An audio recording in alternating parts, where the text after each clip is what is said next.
Okay, traders, can I please get a mic check? Mic check. How's everybody doing? How's your day, guys, so far? That was quite an open, right? Had some good call-outs. Best day of the year, really, Bobby? Nice. Nice. Are the open housers enjoying our open house this week? You guys having a good time? Green big time. Nice. Nice. How can we join? Email Amber, info@t3live.com. You want to wave hello, Amber? That's right, one of us. I love growing this family. I love working with all new traders, so come in. The water is warm. It's great to have you guys here. Oh, there's hundreds and hundreds of people in here, Shane. It's a big room. Nice, Yahtzee. Congratulations. Thank you for joining us. There we go. Even Chewy applauses. There we go. All right, let's get started. All right. So, thank you for joining us today. We're going to be talking about footprint charting for order flow analysis. The topic of order flow is one I've been reticent to really work on in the room, because it's one that if you don't have solid fundamentals in all the other aspects of like price action and technical analysis, it can cause you to take a lot of false signals. And there is such a thing as analysis by paralysis, and even worse is just making the wrong call from overflow. Overflow. From saturation, right? Too much information. So now that a lot more people are catching up, and their technical, they didn't change the template for me. Sorry about that. So this is me, JR. You all know who I am. We're going to talk a little bit today about my trading method and how order flow fits into the method. So I'm a traditionally trained Wyckoff trader. My mentor was trained by one of the most prolific technical analysts, in my opinion, in the 60s, and he was trained by one of the GOATs. So I'm very proud to be part of that lineage, and as a Wyckoff analyst primarily, I really concern myself with market structure, constantly looking at the structure of the market and where we are within the price cycle. And the price cycle being fractal, right? We have within a big price cycle, right? We'll have many little price cycles, right? So maybe this is your weekly, right? And this is your daily, and then within the daily, you have multiple intraday price cycles. So constantly I'm looking at market structure to figure out where we are within the price cycle. Are we accumulating, distributing? Are we in a markup? Are we in a markdown? And we look for timeframes to hopefully align, right? So that is primarily what I do in the markets. And I'm just zooming out here to give you guys kind of a broader view. The next thing is price action, right? The price action is the confirmation that a particular structure is being built. So if market structure is the foundation of the building and the steel girders, right? Price action is going to be the walls and the windows, right? The sort of the syntax and semantics of the market. Okay, patterns come next, right? Within that price action and structure, right? What patterns are leading us to believe that one probability is higher than the other, right? So for example, if we're in a a multiple time frame downtrend, right? And we're doing this, right? What is the body language of the market telling us? If we're just looking at price action and we're looking at structure, and then we add a, say, rising wedge into a declining line, what's that pattern actually telling us? Not a trick question.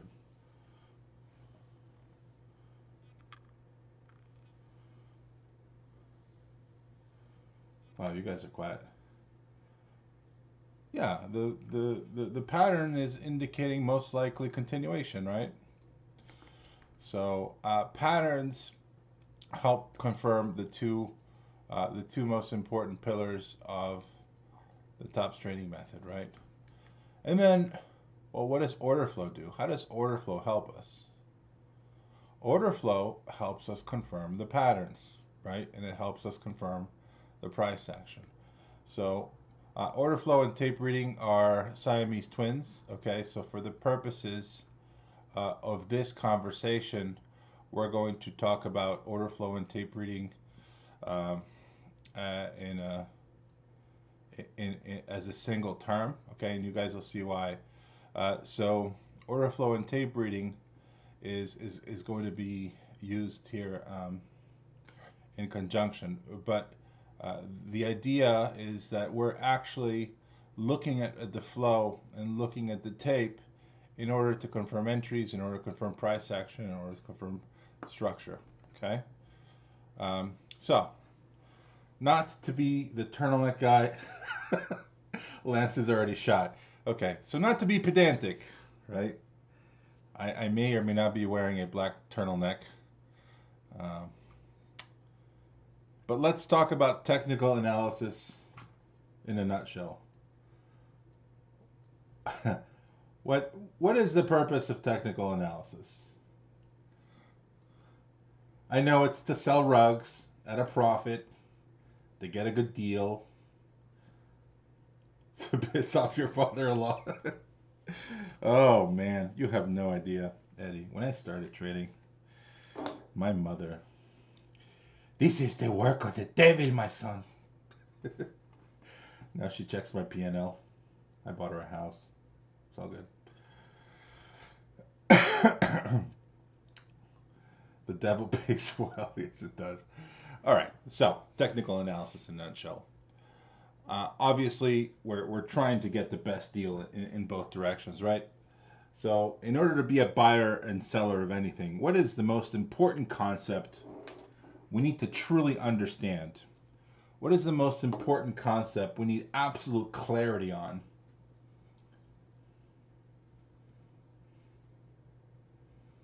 Value, conviction, supply.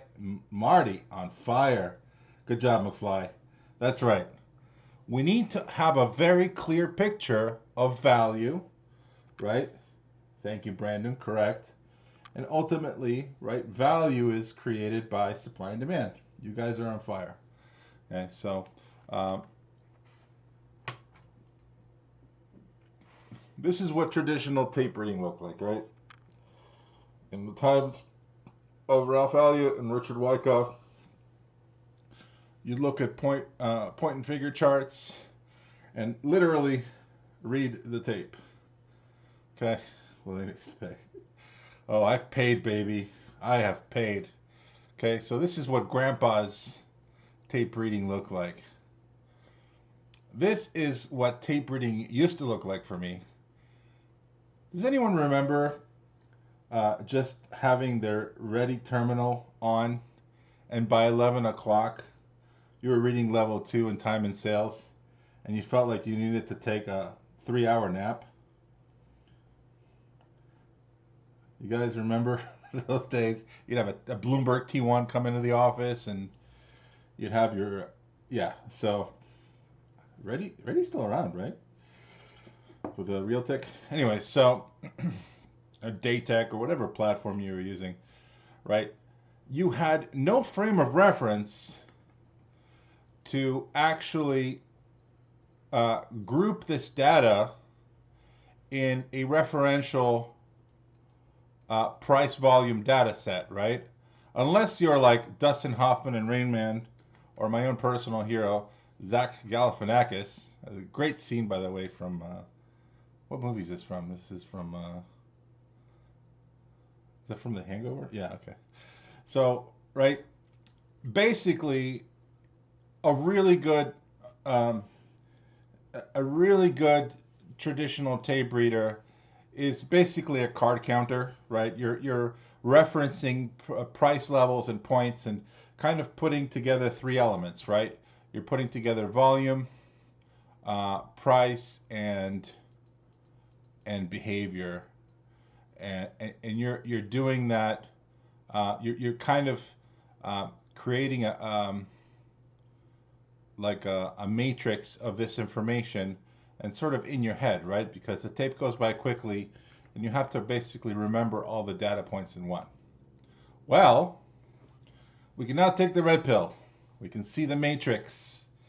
It gets written down on paper for us or on the screen, right? And what that means, right? What that means is that you basically have an X-ray machine into the price action. You have an X-ray machine into the order flow so that your prior prints, right, that pass at ridiculous levels, at light speed, on time and sales, you can actually pull those up historically within a candlestick, right? Each of these bars that you can see outlined here, right? You can see the outlines of the candlestick here, right? Contains the prints on the bid and the ask, right? With session delta information here and bar delta information here. So you get a very clean both volumetric profile of the orders, right, with prints at the bid and ask, right? So now you can actually sit back as price is going higher or lower, right?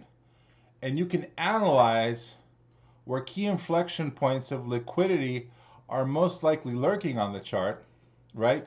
And to top that off, right, this is how good we have it right now. To top that off, you have your real-time depth of market, then you have your real-time historical prints, and wait, there's more, right? You have your actual TPO, right? You have your point of control, your value areas, you can add your moving averages, you can add your anchored VWAPs or VWAPs. You have a very, very clear, easy way to reference past order flow and view present order flow in a single place. What about using the, you guys are fun. That's like in 2 slides, Bree. you guys are on fire. I'm glad. Yeah, we use Bookmap too, Rick. So, footprint charts are a type of candlestick that provide additional information such as trade volume, order flow, in addition to price. Footprint charts provide the benefit of analyzing multiple variables in a focused diagram. Common footprint charts include footprint profile, bid-ask footprint, delta footprint, and volume footprint. Today we're going to focus on the bid-ask footprint because I think for people who trade intraday, it is by far the more useful. So this is a bid-ask footprint with a black background, but you see what that looks like, and this is a delta footprint. The reason I'm not a big fan of the delta footprint is because I'm not just trading delta, right? I need to know not just the difference in the volumes, right? You have a minus 26 here because you have 26 by 0, right? But this could have been 1026 by 1,000 or 126 by 100, right? Or 26 by 0. Does it matter, if you're coming in at the bottom of a range, what the actual volume was on a bottoming candle if you have a minus 26 delta? Do you think that matters? I would say that's hugely important, right?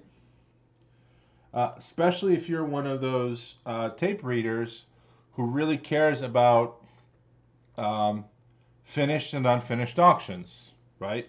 Which is going to be a topic we delve into deeply in the next endless installment of Momentum Mastery, available on Amazon April 15th,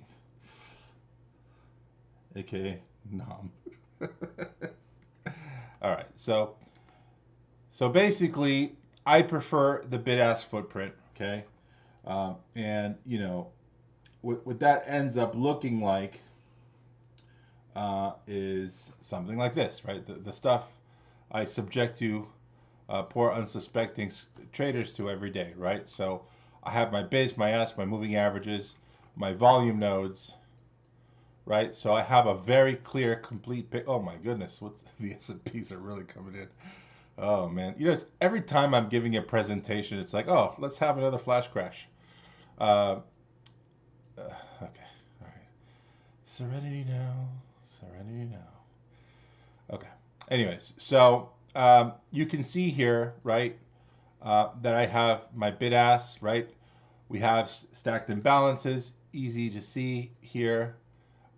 Through value area lows, we can easily identify slow schematics in the form of bear flag, right? Here's your break, your liquidation break on a prior point of control. This is your bear flag breaking down, right? And you have your summary below giving you the delta on the sequence, which is really, really important, right?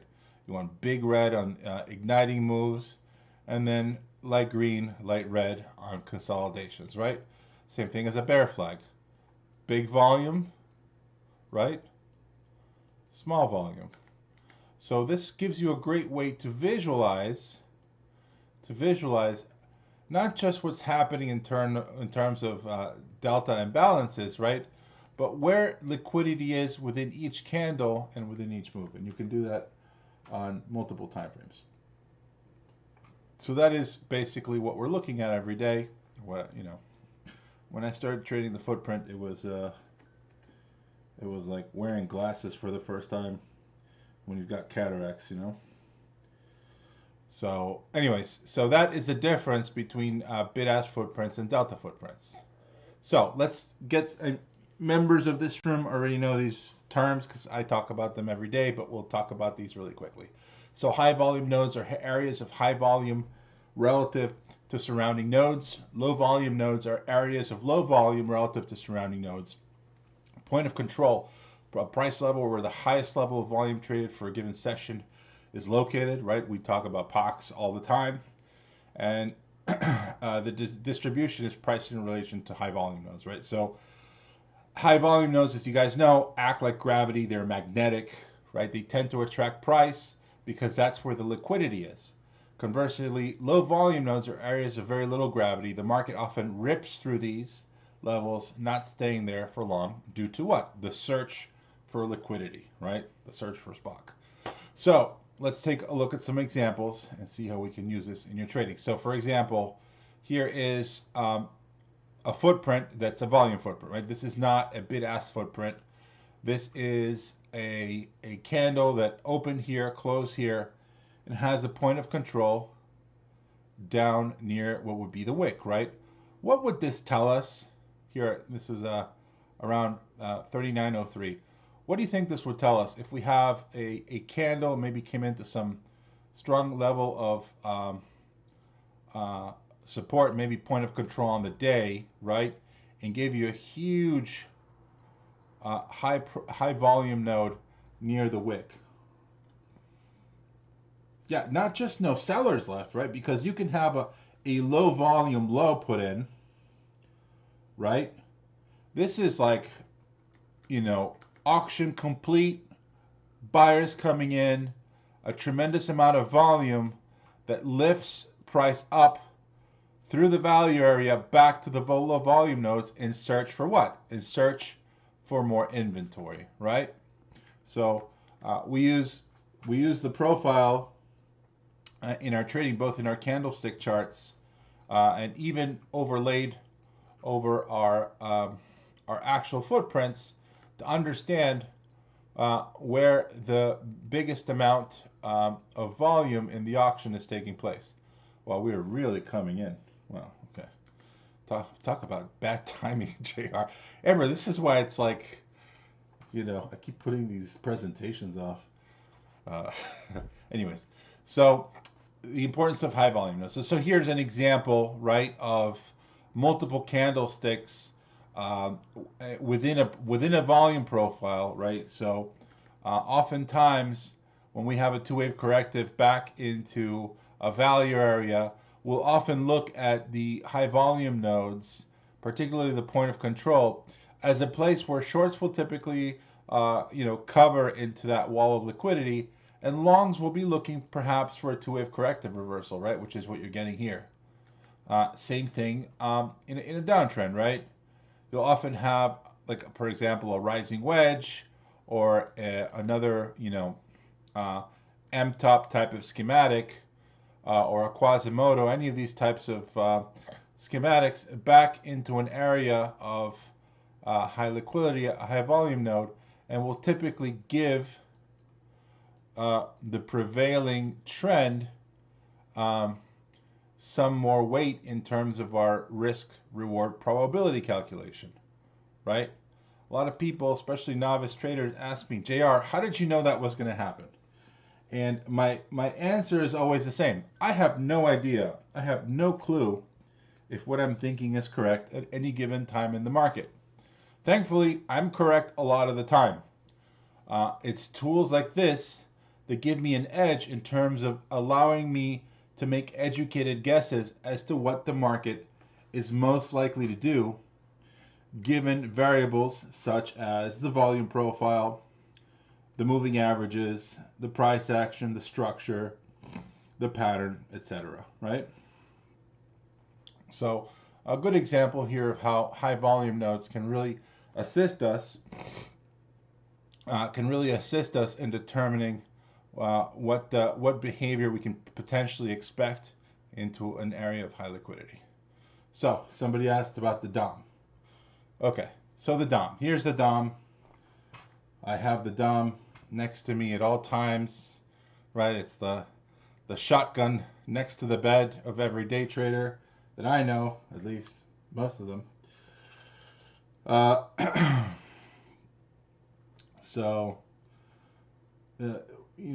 why have the DOM? Well, the depth of market is a very, very useful tool, of course, because it allows us to see real-time bids and offers. It allows us to see prints, right? I can see bid trades, ask trades, and I can see real-time how the bids and offers are moving, how the prints are moving, okay?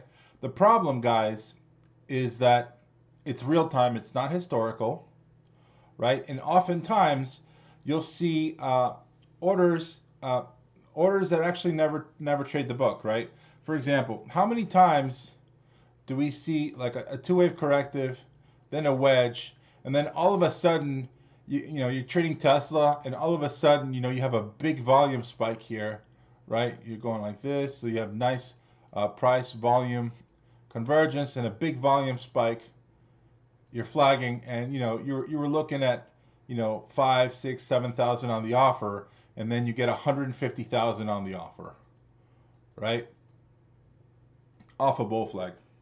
Is that necessarily a sign that we need to run scared because this particular run is done for the day? Is it bullish? Is it bearish? What do you guys think? What do you guys think? Well said, Jacoby. Like most of my answers, the name of this room should be it depends, right? Well, let me ask you a question. Ever been to one of those tailgate parties?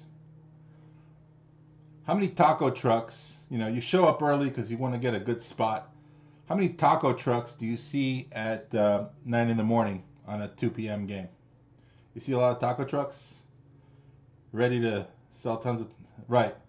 What happens when there's 5,000 people in the parking lot and there's a high degree of interest?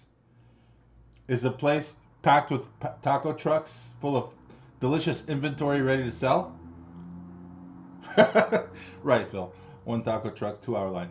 Yeah, correct. Right. So, um, the a lot of people I think misread the DOM, or at least read it in isolation, and automatically equate high bids, high offers with a an impediment in terms of the direction they're extrapolating their trade to be going in, right? So that is not always the case. And what can actually help you, in my opinion, determine what the most likely, and this, again, these are all, you're dealing in the realm of probability, but one of the things that can really give you an edge in determining what's more likely to happen here in terms of direction is overlaying the footprint chart with the DOM, right? What is the footprint chart giving you that the DOM doesn't give you?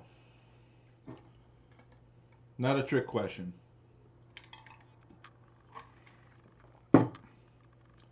History, right? Actual prints. Actual prints, correct. You're getting actual prints. And what is the history of the prints? What does that do to actually benefit your decision?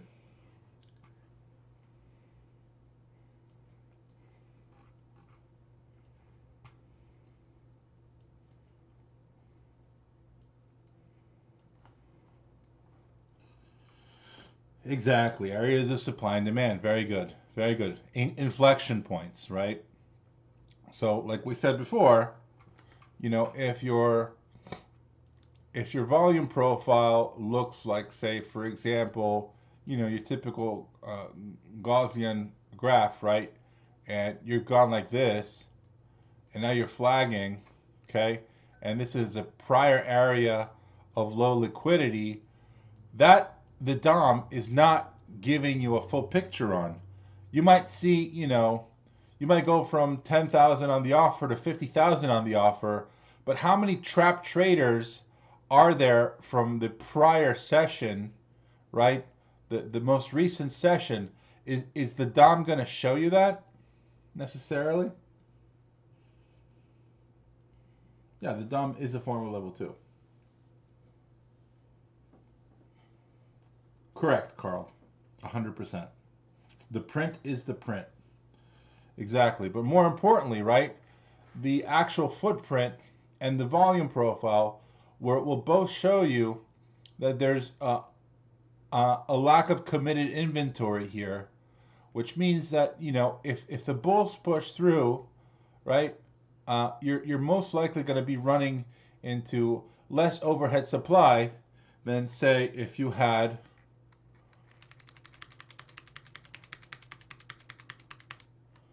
a profile that looks like this, right? And you're coming in from down here. Does that make sense?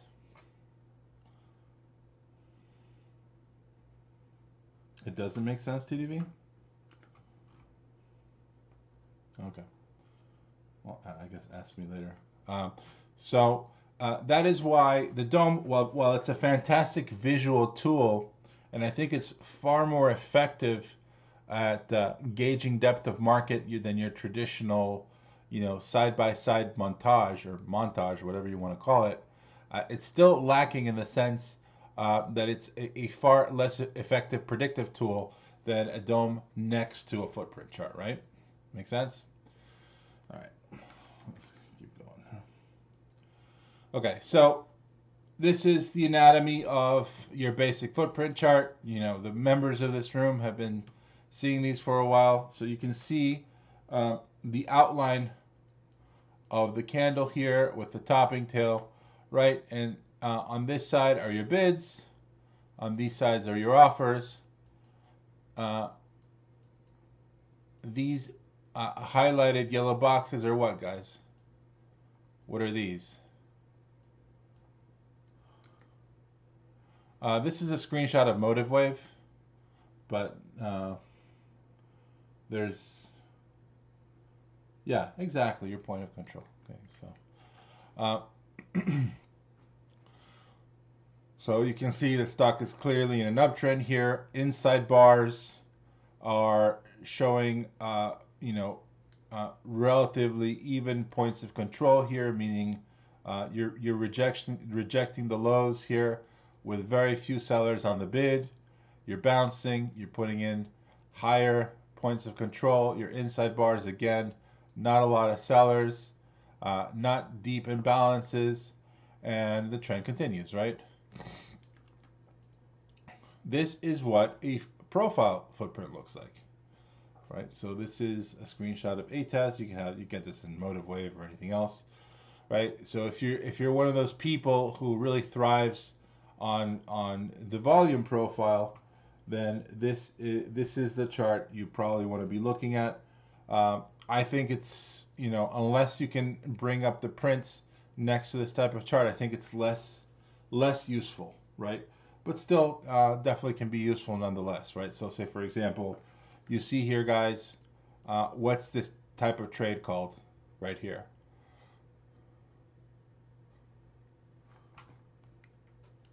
Yeah, exactly. It's a pain trade, right?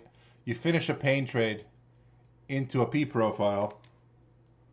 Lance knows this. He likes to set up, right? And you clear this prior leg one of two. What do you really expect price to do after a P-shaped profile and a clearing bar through whatever 234.50? This is Tesla. This is Tesla, I think yesterday. Explosion, exactly, right?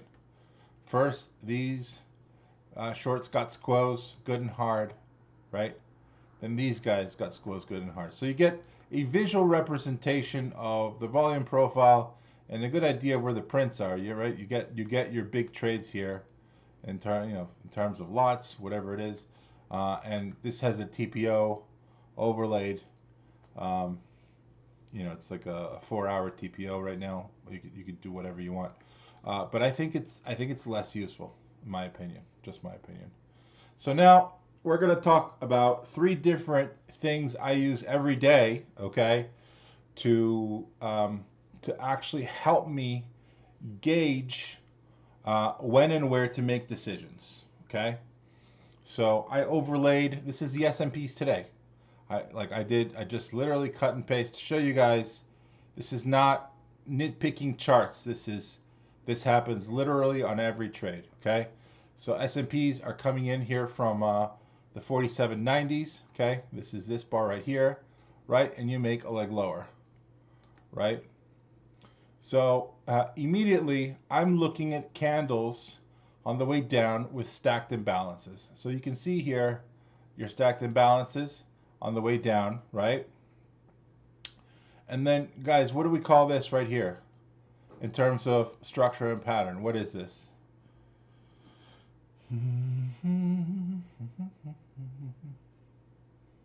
It's a bear flag, right? Okay. So you might be saying, JR, what the hell do I need all this Klingon for? Okay. I already know how to read Chinese. I don't need to be able to read footprintese. This just makes my life more complicated. And depending on your trading style, you may be right? But oftentimes, you guys will see that on a bear flag, right, I will wait to take the break of the flag, right, like so. This is one. Sometimes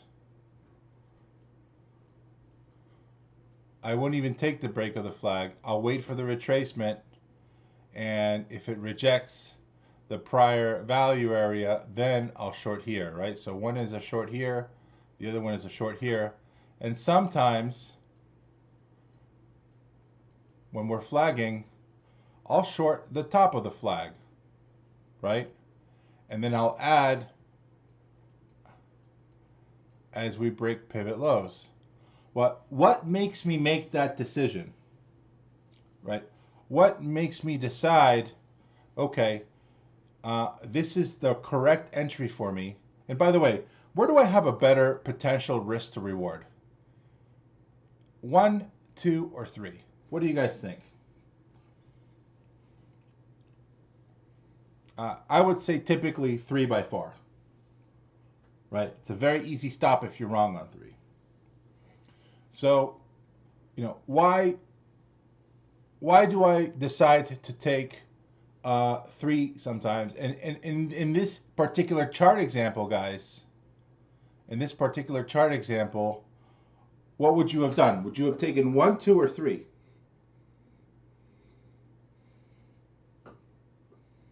Any ones? Any twos? Get a lot of twos. Ones, twos. Interesting. Okay. All right.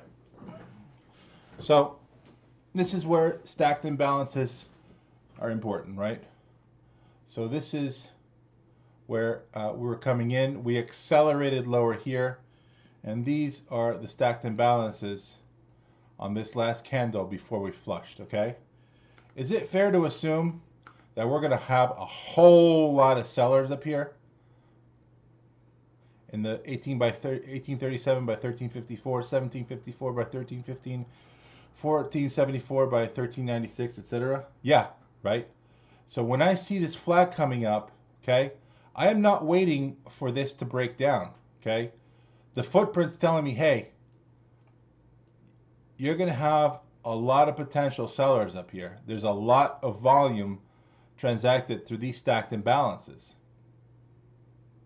You guys see that?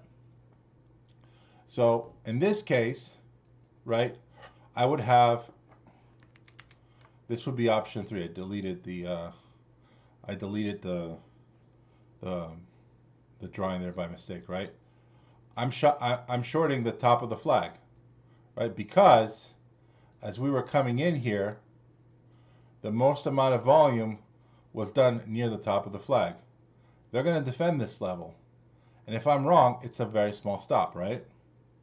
If I take this short here and I get a spring and I set my stop up here, is that a much larger stop? Is there a lot more risk involved? Yeah. So remember, we deal in, not to sound like a douche, but we deal with in a 3-dimensional matrix, right? It's not just risk to reward. It's risk to reward to probability, okay?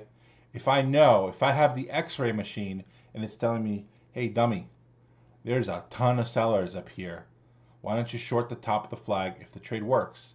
And on the break, I increase my odds, my probability of this trade working without putting myself in a worse risk to reward. We are the Borg. The Borg don't say, hey, dummy. I thought that was part of their vernacular. Hey, dummy, prepare to be assimilated. I'm pretty sure that's a quote right out of Star Trek Voyager. Anyways, so this is a great example of how stacked imbalances can help you make decisions really quickly. By the way, if we were flagging, okay, or we were in an uptrend, okay, and I start wedging lower, okay, and I see this kind of stacked imbalance at the second leg pivot, is that also an indicator that I might want to start front running this falling wedge for a move, retest, and a go? Resistance is futile. Yeah, exactly, right? So stacked imbalances are a fantastic way, dare I call it, I'm not going to call it a strategy, right? But it's a fantastic tool for you to find and refine entries so that you don't wait too long to the point where the pattern completely takes away the juice out of your risk to reward profile. Okay? All right, buy, sell imbalances. Okay.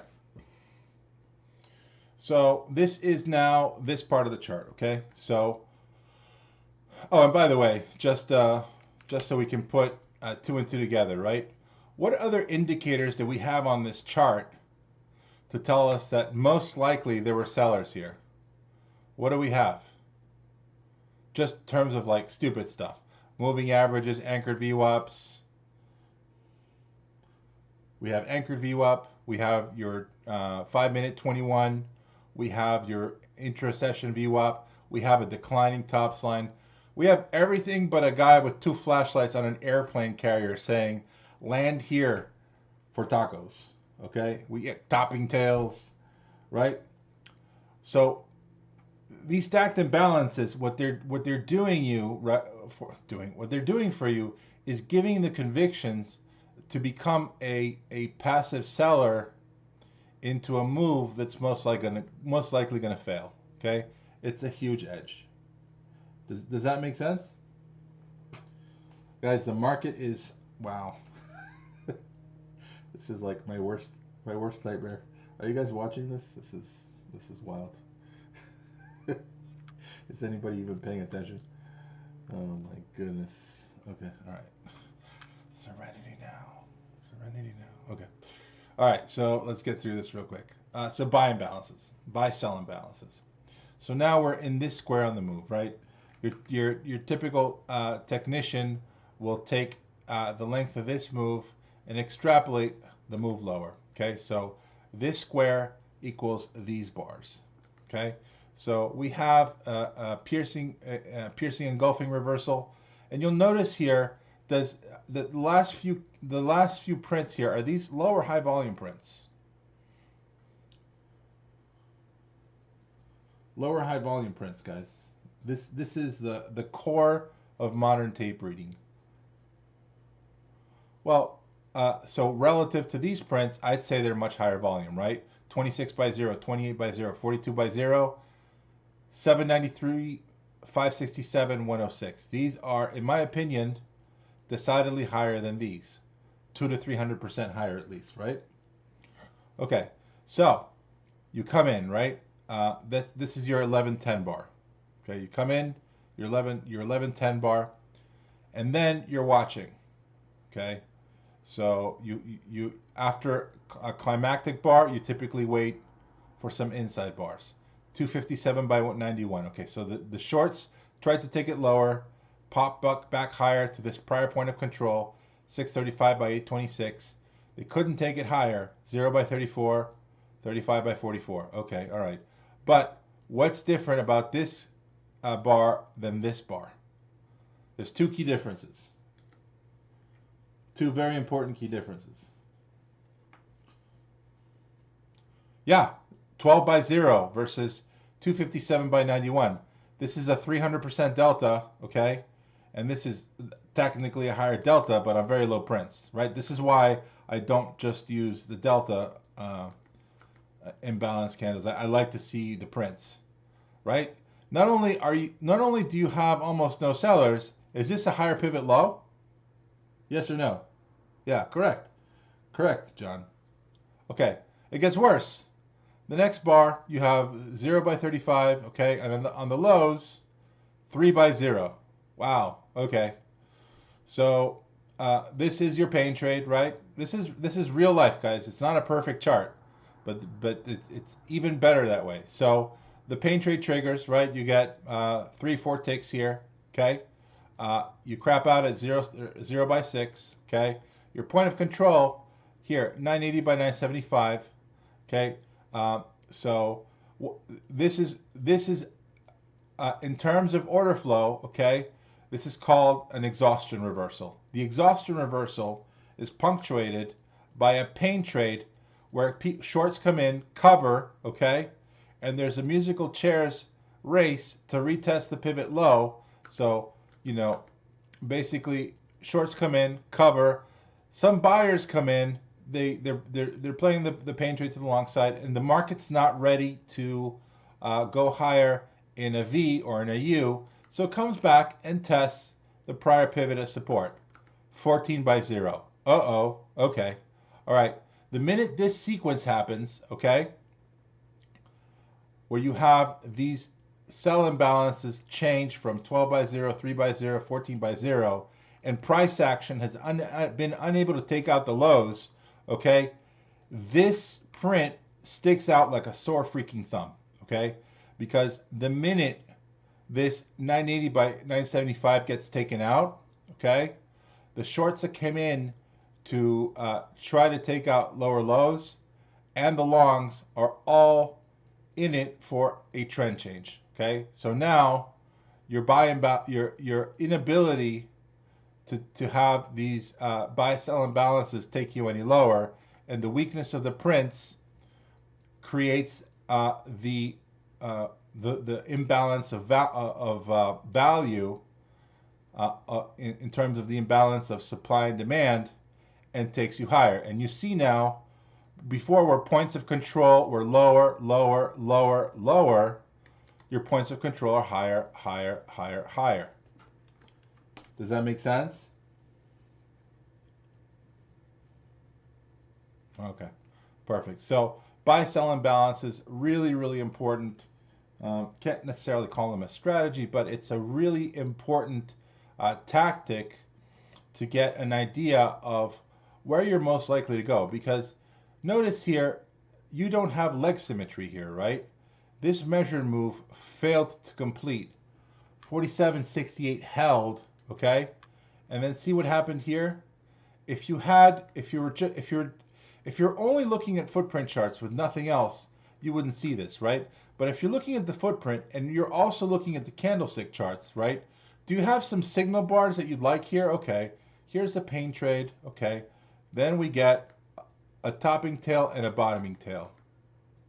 What do we call this?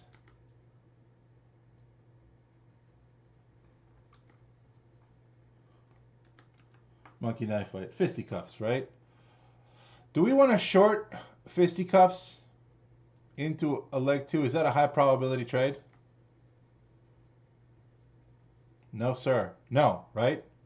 This is an incomplete auction here. Well, it's technically exhaustion, okay?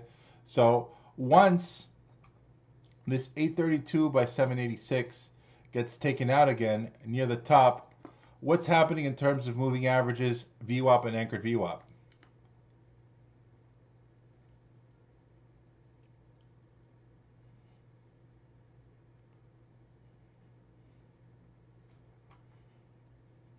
They get taken out. And what happens in these three bars right here?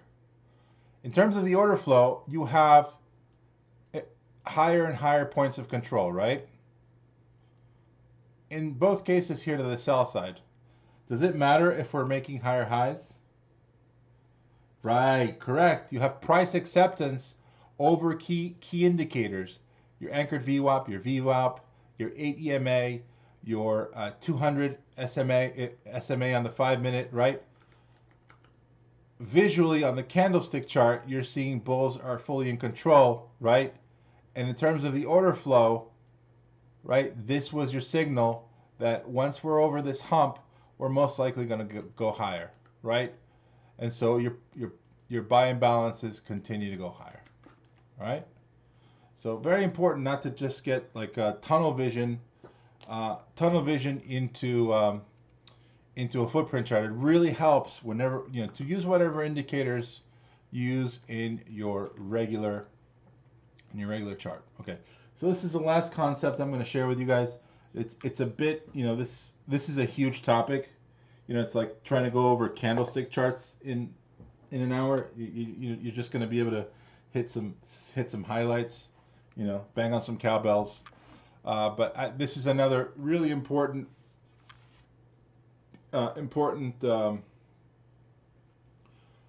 tool I use. So one of the things we're really good at, guys, is determining momentum of the trend, right? We do that in this room. Momentum in this room every day, right? We're very good at determining when it's likely that the angle of ascent is going to change, right? When it's likely that we're about to hit a reversal, right? So one tool we use, you can see here, a bunch of P-shaped profiles, all P-shaped profiles in the initial igniting move of the trend, right? And then do you see how every point of control in this entire move is higher? P-shape, P-shape, P-shape. What is this telling you, guys? What does this look like in real life?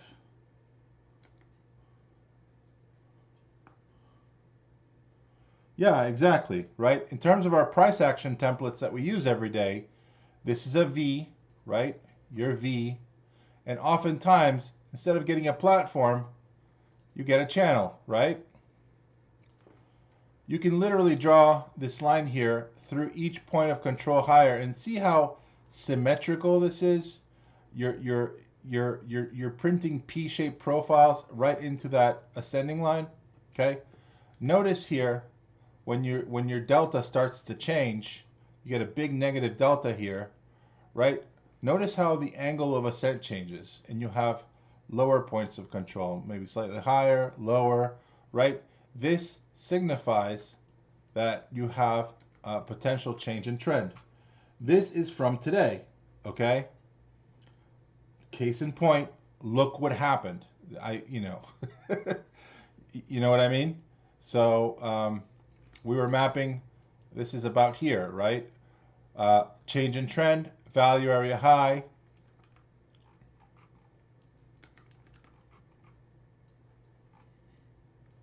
Do you have some points of control that are now trending lower? Change of descent. And look now, on the V, P-shaped profile above the prior point of control above the prior, etc. Make sense? All right. Well, that is 3 ways in which we use our footprint charts every day. I hope you had a fun time. I know this is a very brief discussion. We're going to dive very deep into this topic in our volume 2 of Momentum Mastery Orderflow edition, shortly available on Amazon, April 15th. Can you review footprint on the cues from the sell-off we just had? I can, Lance. I have some. I got some trading to do. I got to manage some positions. What is the cost of the footprint? It depends who you go with. There are multiple vendors. I am completely vendor agnostic. I don't sell any products. I don't sell any education. I don't sell any charts. I don't do any of this stuff. So you check out Sierra Charts, ATAS, Motive Wave, Ninja Trader. Has anyone here recreated the ATAS footprint on Thinkorswim? I don't know if that's possible, Allison. I have no idea. The thing with footprint charts is on most platforms you do have to pay for data because you need full order book. All right. Yeah, all these patterns repeat every day. All right, guys. So I'm glad you guys enjoyed it. Footprint charts with Ninja Trader. Already have software, but never. So Ninja Trader, I haven't checked in a while, but if you have the full edition, there's an Orderflow add-on, and you can change your bar type to footprint. All right. So I'm glad you guys enjoyed it. I need 5 minutes to just manage some positions because the market went bananas, and I will be, just give me 5 minutes, guys. All right, and we'll be back to our regularly scheduled programming.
No, you don't need to travel.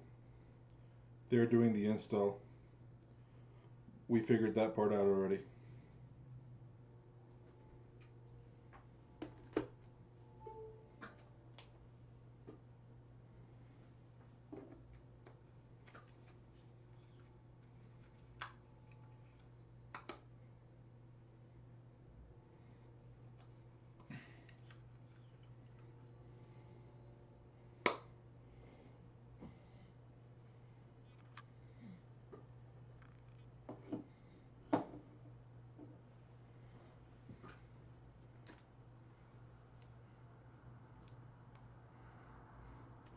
Yeah, sorry, I forgot to update you on that part.